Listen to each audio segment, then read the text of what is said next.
గురుదేవులు ఏ విధంగా పలికిస్తారో, ఏ విధంగా చెప్పిస్తారో అన్నారు. అసలుకి ఒక ప్రముఖ రాజకీయ కుటుంబం నుంచి నేను విన్నదాని ప్రకారం నాన్నగారు రాజ్యసభకి అలాగే చేశారు అనేసి, అటువంటి ఫ్యామిలీ నుంచి వచ్చి ఇట్లా ఆధ్యాత్మికంగా మారడానికి రాజకీయం టు ఆధ్యాత్మికత ఈ వారధి ఎలా కుదిరింది, అటు నుంచి ఇటు ఎలా మారారు? నేను మా తండ్రి గారి పేరు బొమ్మిడిపాటి కృష్ణమోహన్ గారు. ఆయన అనేక రాజకీయ పదవులు చేశారు.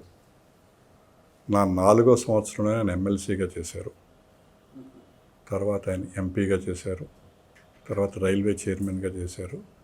యూనియన్ పబ్లిక్ సర్వీస్ కమిషన్ మెంబర్గా చేస్తూ ఆయన పరపదించారు.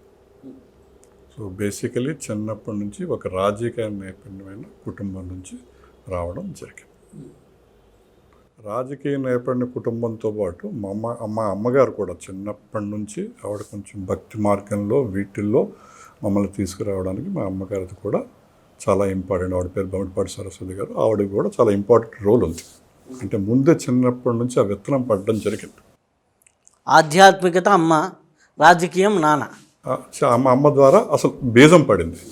బీజం పడి చిన్నప్పటి నుంచి మామూలుగా పూజా కార్యక్రమాలు ఇవన్నీ మామూలుగా జనరల్గా చేసే పబ్లిక్ ప్రాబ్లం చేసేవన్నీ కార్యక్రమాలు చేస్తూ ముందుకు సాగడం జరిగింది.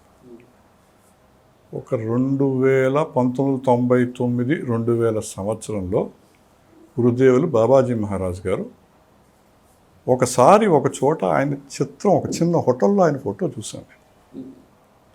చూసి ఈ ఫోటో నాకు కావాలండి అంటే, నాకు తెలియదండి, నాకు ఎవరో ఇచ్చారండి అన్నారు. ఆ ఫోటో చూడగానే ఫస్ట్ మైండ్ అట్రాక్షన్లోకి వెళ్ళిపోయింది ఆ ఫోటో గురించి.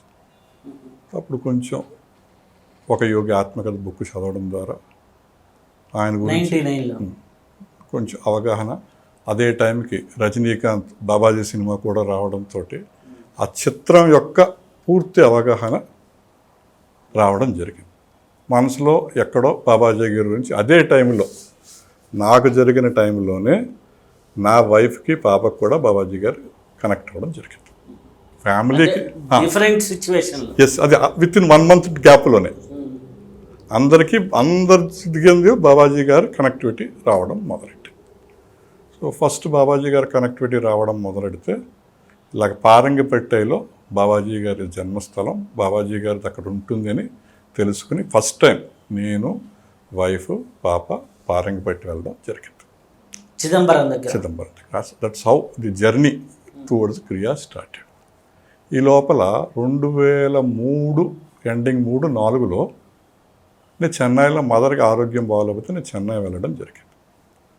ఆ చెన్నై వెళ్ళినప్పుడు క్రియాయోగా నేర్పబడును, హరిహరానంద గురుకులం నుంచి క్రియాయోగా నేర్పుతారు అని వచ్చినప్పుడు నేను వెళ్ళి క్రియాయోగా అక్కడ నేర్చుకోవడం ఫస్ట్ బేసిక్ క్రియాయోగా జరిగింది.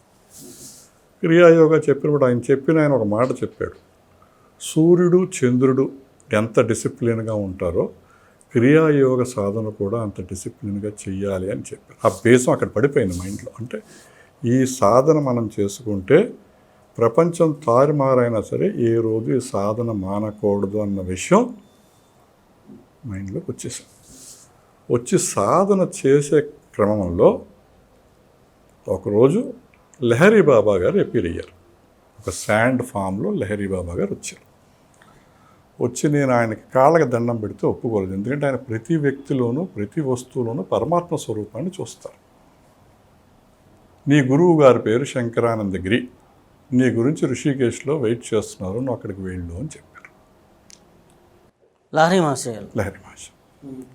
అంటే అప్పుడు నేను కొంచెం ఈ ఫాదర్ తర్వాత నేను కూడా ఫాదర్ చనిపోయాక యాక్టివ్ పాలిటిక్స్లోకి రావడం, ఈ రాజకీయ నాయకులతో తిరగడం, పార్టీలతో అనుసంధానం, ప్రముఖ నాయకులతో పనిచేయడం, ఇవన్నీ జరుగుతూనే ఉన్నాయి. ఎందుకంటే కుటుంబ పరంపర నుంచి వస్తుంది, అది కంటిన్యూ అవుతూ వస్తుంది.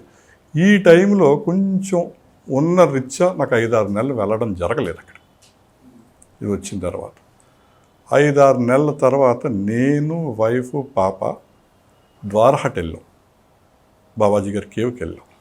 ద్వారహట్ బాబాజీ గారి కేవ్కి వెళ్ళి వెనక్కి వస్తూ ఋషికేశ్ వచ్చాం. అప్పుడు మనకి ఇంత ఇంటర్నెట్ సర్చ్ ఇదేం లేదు. నాకు వచ్చిన మెసేజ్ ఏంటి, స్వామి శంకరానందగిరి ఋషికేశ్. ఇప్పుడు ఋషికేశ్ వచ్చి ఏంటా అని వెతికితే ఒక క్రియాయోగ ఆశ్రమం ఉంది అక్కడ స్వామి శంకరానందగిరి గారు అన్న ఆయన ఉన్నారు. తెలుసుకున్నాం. మొన్నాడు పొద్దున్నే లక్ష్మణ్ జోలా దగ్గర మొన్నాడు పొద్దున్నే ఆశ్రమానికి వెళ్ళడం జరిగింది. గురువుగారి విషయం తెలుసుకుని నేను రష్యా వెళ్ళాల్సింది ఉంది, మీరు వస్తున్నారని క్యాన్సిల్ అయిపోయింది అని చెప్పారు. అంటే అది గురు పరంపరలో గురువుల ఇష్టానుసారం జరిగింది. అప్పుడు తర్వాత మళ్ళీ నాకు క్రియా ఇనిషియేషన్ ఇవ్వడం జరిగింది. అంటే అంతవరకు నేను క్రియ చేస్తున్నా దాంతో లోటుపాట్లు ఉన్నాయి. ఎక్కడో నా కరెక్ట్ గురువుకి నన్ను కనెక్ట్ చేయాలి. అక్కడ తీసుకొచ్చి నా గురువు శంకరానందగిరి గారితో నన్ను కనెక్ట్ చేయడం జరిగింది. ఇది అరౌండ్ 2005. అయితే మీరు కూడా ప్రముఖ రాజకీయ నాయకులతో అప్పుడు కిరణ్ కుమార్ రెడ్డి సీఎంగా ఉన్నంత వరకు వారికి సలహాదారులుగా కూడా పనిచేశారు. అన్ని కిరణ్ కుమార్ రెడ్డి గారు, రాజశేఖర రెడ్డి గారు అందరు ముఖ్యమంత్రులతో క్లోజ్గా పనిచేయడం జరిగింది. అంటే నేను విద్యా నేపథ్యంలో ఢిల్లీలో చదువుకోవడం జరిగింది. ఢిల్లీలో చదువుకున్నప్పుడు కూడా ఢిల్లీ కాలేజీల్లో రాజకీయాల్లో పాల్గొనడం, రాజకీయాల్లో నెగ్గడం అన్నది అప్పట్లో చాలా గొప్ప విషయం. ఢిల్లీ యూనివర్సిటీలో ఒక ఆంధ్రావాడు వెళ్ళి రాజకీయాల్లో పాల్గొనడం, నెగ్గడం చాలా గొప్ప విషయం. సౌత్ ఇండియన్ వాళ్ళకి ఆ కార్యక్రమాల్లో కూడా అంటే ఫ్యామిలీలో ఎక్కడో ఉంది, జీన్స్లో ఎక్కడో ఉంది, అది కంటిన్యూ అయిపోయింది. అది అయిపోయాక ఫాదర్ తర్వాత కూడా చేయడం జరిగింది. నేను చదివింది BA honours political science, MA political science, LLB. So అప్పుడు నాకు ఎలక్షన్ ఎనాలిసిస్ మీద ఇంట్రెస్ట్ ఎక్కువ ఉండేది. ఓటింగ్ బిహేవియర్ అనే దాని మీద ఒక స్పెషలైజేషన్ చేశాను. అది పట్టుకుని ఈ రాజకీయంగా ఉంటూనే ఈ సర్వేలు చేయడంలో ఒక పట్టు గట్టిగా సంపాదించడం జరిగింది. ఎలక్షన్ సర్వేస్లో ఈ పట్టు సంపాదించడము, ఈ రాజకీయ కుటుంబంతో రావడం, ఫాదర్ వల్ల ఈ రాజకీయ నాయకులందరితోటి సంబంధాలు ఉండడంతో ఈ ముఖ్యమంత్రులతో కూడా ఎలక్షన్ సర్వేసు, ఇన్నర్ పాలసీల విషయంలో వర్క్ చేయడం జరిగింది. అంటే కిరణ్ కుమార్ రెడ్డి గారి టైంలో ఏంటంటే కిరణ్ కుమార్ రెడ్డి గారు ఒక బ్రదర్, ఒక ఫ్యామిలీ మెంబర్ కింద లెక్క. ఎందుకంటే మా ఫాదరు అమర్నాథ్ రెడ్డి గారు ఫ్రెండ్స్ కాబట్టి అలా చేయడం జరిగింది. అలాగే రాజశేఖర రెడ్డి గారి టైంలో కూడా సర్వేసు చేసి ఎప్పటికప్పుడు ఆయనకి ఇస్తూ ఆయనతో వర్క్ చేయడం కూడా జరిగింది. అనేక ముఖ్యమంత్రులు అలాగే ఢిల్లీ పెద్ద రాజకీయ నాయకులతో కూడా పనిచేయడం జరిగింది. కానీ ఇక్కడ మీరు గమనించాల్సిన విషయం ఏంటంటే ఎంత రాజకీయంలో ఉన్నా, ఎవరితో ఉన్నా, ఎవరికి నా సాధన విషయం ఎవరికి తెలియదు. ఎప్పుడు నువ్వు ఫ్రెష్గా ఉండేవాడిని, నవ్వేసి వదిలేసేవాడిని. ఏ రోజు కూడా నా క్రియను నేను మానలేదు. ఇన్ని సంవత్సరాల్లో కూడా సూర్యుడు చంద్రుడు ఎలాగో నా క్రియ కూడా అలాగే జరగాలని బీజం ముందే నాటుకోవడంతో క్రియ అన్నది ఈ 2003 నుంచి ఎప్పుడు మదర్ చనిపోయిన రోజు కూడా క్రియ చేశాం. క్రియ అన్నది మాండం జరగలేదు. అంటే దాన్ని బట్టి క్రియ యొక్క గొప్పదనం తెలుసుకునే ముందు ఒక విషయం ఏంటంటే ఇన్ని సంవత్సరాలు మనం ప్రతిరోజు ఆరోగ్యంగానే ఉన్నాం. First point. చిన్న చితగా ఏదైనా రావచ్చు, అది వేరే విషయం. అంటే కనుక మీకు అనారోగ్యంతో మంచం మీద లేకుండా అంటే అది దాని బలం ఎవరి బలం? క్రియ బలం, శ్వాస బలం.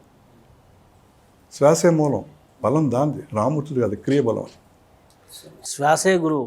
శ్వాసే గురువు. ఇంకో గురువు లేడు. మా గురువు గారు ఏం చెప్తారు, శంకరానందగిరి గారు కాళ్ళకి దండం పెట్టినాను. నేను కాదయ్యా గురువు, అది నీ శ్వాస పట్టుకో. లహరి బాబా శ్వాసే గురువు అని చెప్తారు. అందుకే చిన్నపిల్లలు మన కాళ్ళకి దండం పెట్టినా తిరిగి కాళ్ళకి ఎందుకు దండం పెట్టేస్తాం? వాళ్ళు ఉన్నది పరమాత్మ స్వరూపమే. గురువు అంటే శ్వాస ఒక్కడే గురువు. భౌతికంగా మనకు ఉండొచ్చు, మనకి దగ్గరగా ఉండి రియల్ గురువు సత్యం వైపు తీసుకెళ్లేది, పరమాత్మ వైపు తీసుకెళ్లేది శ్వాస మాత్రమే, ఇంకోటి ఏదీ లేదు. ఇది ఒక్కొక్క స్టెప్ వేస్తూ ఉంటే క్రియలో కూడా బలం ఏం చేకూరిందంటే ఫస్ట్ లహరి బాబా గారు రావడంతో గట్టిగా బలం చేకూరింది. తర్వాత పెద్ద గురువులు, హిమాలయన్ గురువుస్ వాళ్ళ డైరెక్షన్స్లో ఒక్కొక్కసారి ఒక ప్లేస్కి రా అని చెప్పడం, ఒక మహర్షితో ఏదో కార్యక్రమం జరగడం, ఈ పరంపరలో అలవాటైపోయింది, తెలిసిపోయింది. ఓహో రహస్యం అంతా ఇక్కడే ఉంది, ఇంకెక్కడా లేదు. కానీ ఈ ఫ్యామిలీలో ఉండడం, రక్తంలో ఎక్కడ ఉండడంలో దీంట్లో అలా ముందుకు వెళ్తూ ఉన్నాను. కానీ 2012, 13, 14కి అవగాహన వచ్చేసింది. కొంచెం ఇది కాదు, మనం దీంట్లోంచి త్వరగా బయటకు వచ్చేయాలి. కారణం ఏంటంటే మన పర్పస్ వేరు అన్నది గురువులు ఒక విధంగా ఒక అవగాహన కల్పించడం జరిగింది. ఇంకా అప్పటి నుంచి స్లోగా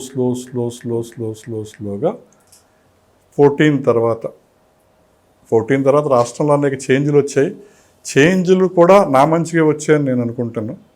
చేంజ్లు వచ్చినా కూడా చాలామంది ప్రముఖులు, నేను పేరు చెప్పదలుచుకోలేదు, వాళ్ళంతా రమ్మన్నారు, కలిసి పని చేయమన్నారు. కానీ ఇక 2014 నుంచి అన్నిటికీ దూరం అయిపోవాలని ఒక థాట్ ప్రాసెస్ వచ్చేయడంతో కంప్లీట్గా క్రియా మార్గంలోకే డీప్గా వెళ్ళిపోవడం, క్రియనే డీప్గా తెలుసుకోవడం జరిగింది. ఈ 2014 మధ్యలో మన దాన్ని బట్టి గురువులు అనేక అనుభవాలు కలిగించడం అంటే అది అత్యుత్తమైన అనుభవాలు. ఈ 2014లోనే బీజం పడేటప్పుడే ఒక అద్భుతమైన సంఘటన జరిగింది. నాకు కాఠ్మండూ రమ్మని చెప్పి గురుదేవుల నుంచి ఆదేశం అవుతుంది.